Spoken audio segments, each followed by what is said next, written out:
अस्सलाम वालेकुम, welcome to our Urdu channel Urdu Darse Adab. बच्चों, आज की क्लास में हम पढ़ेंगे सबक नंबर 17 अल्लामा डॉक्टर सर मोहम्मद इकबाल की लिखी हुई नज़में। आइए पहले इनकी सवानहात देख लेते हैं, इंपॉर्टेंट भी आपको एग्जाम में भी आएगी। डॉक्टर सर मोहम्मद इकबाल सियालकोट में पैदा हुए। सियालकोट पाकिस्तान में है। शमसुल उलमा मौलवी सैयद मीर हसन से फ़ारसी, अरबी और दीगर मशरिक़ी उलूम की तालीम हासिल की। ठीक। और अल्लामा इकबाल जो थे वो बहुत ज़्यादा तालीम हासिल करने वाले शख्स थे। इन्होंने बहुत सारी तालीम हासिल की हैं। लाहौर से एमए के इम्तहानात में इम्तियाज़ी हैसियत हासिल की, यानी बहुत अच्छे नंबरात से पास हुए। फ़लसफ़े में, फ़िलासफ़ी में महारत हासिल करने के लिए यूरोप को सफ़र किया। जर्मनी से फ़लसफ़े में डॉक्टरेट की डिग्री ली, यानी PhD किया इन्होंने फ़लसफ़े में, फ़िलासफ़ी में। ठीक है। इकबाल ने अपनी शायरी को अपने ख़ास प्याम और तालीमात का ज़रिया बनाया। उनकी फ़िक्र में हरकत व अमल का फ़लसफ़ा कार फरमा है। जैसा वो कहते थे वैसा ही वो करते भी थे, जिसको उन्होंने फ़लसफ़ा खुदी के नाम से पेश किया है। इकबाल बुलंद हिम्मती, खुदवारी, सरबुलंदी और क़ल्ब नज़र की वसअत की तालीम देते हैं। उन्होंने बच्चों की तरबियत और तश्कील के लिए भी बहुत सी नज़में लिखी हैं। कौम के नौजवानों के सोए हुए जहन को बेदार करने का काम भी आपने किया। बांगे दरा, बाले जिब्रील, ज़रबी कलीम उनके उर्दू शायरी के मजमूए हैं। ठीक है। बहुत ही मुख्तसर सी इनकी सवानहात है, आप एक बार पढ़ेंगे आपको समझ में आ जाएगी। देखिए इनकी लिखी हुई नज़म है माँ और बच्चा। तो इसमें माँ का ख्वाब बयान किया गया है, जिसमें माँ और बच्चा दोनों हैं। क्या लिखा है?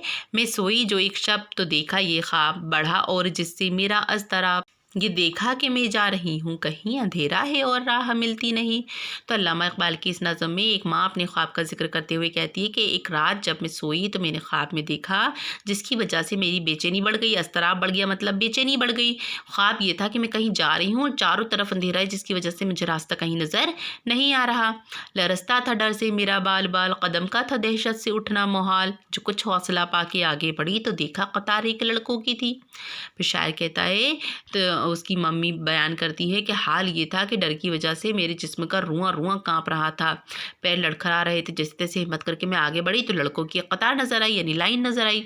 ज़मर्रद सी पोशाक पहने हुए, दिए सबके हाथों में जलते हुए, वो चुपचाप थे आगे पीछे रवां, खुदा जाने जाना था उनको कहा। फिर माँ कहती है कि लड़के जो एक सफ़ में खड़े हुए थे, हरे रंग का खूबसूरत लिबास पहने हुए थे। ज़मर्रद यानी हरे रंग का लिबास पहने थे। सबके हाथों में जलते हुए चिराग थे, लेकिन ये सारे के सारे लड़के खामोश थे।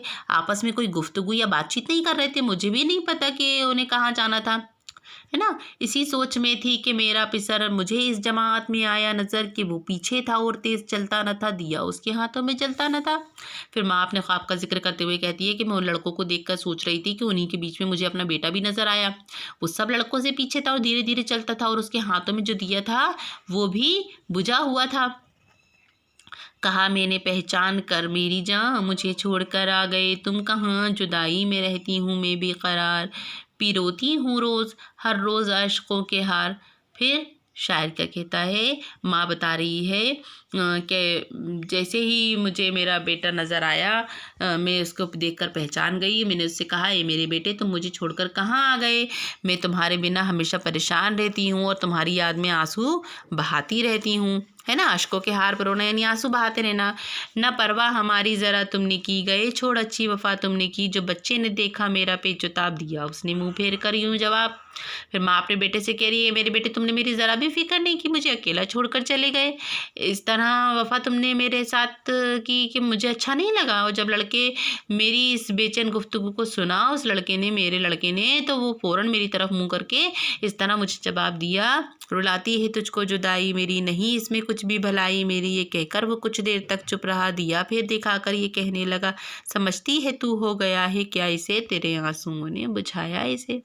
फिर लड़के ने अपनी माँ का बात का इस तरह जवाब दिया कि मेरी माँ, मेरी जुदाई की वजह से तू रोती है, तेरे इस रोने की वजह से मेरा कुछ भी भला होने वाला नहीं है।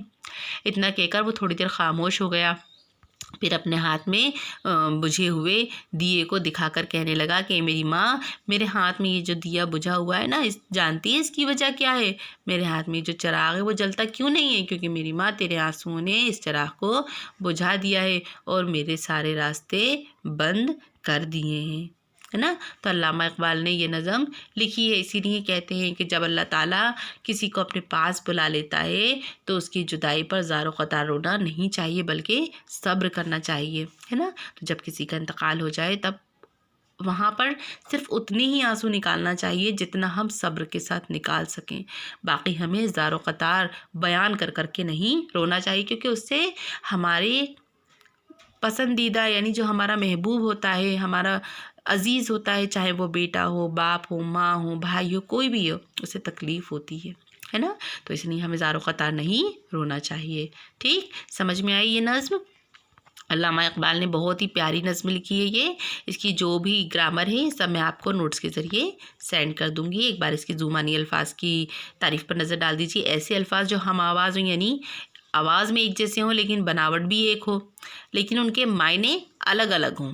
جیسے ہار اور ہار، ایک ہار کا مطلب ہوتا ہے جیت ہار والا، اور ایک ہار کا مطلب ہوتا ہے گلے میں پہننے والا ہار. میں بھی ایک جیسے ہیں اور آوازوں میں بھی ایک جیسے ہیں لیکن معنی الگ الگ ہیں. تو ایسے الفاظ زبانی کہلاتے ہیں. ٹھیک ہے، اب باقی کی چیزیں میں نوٹس کے ذریعے سینڈ کر دوں گی، آپ لوگ لکھ لیجیے گا. اجازت دیجیے مجھے. اللہ حافظ.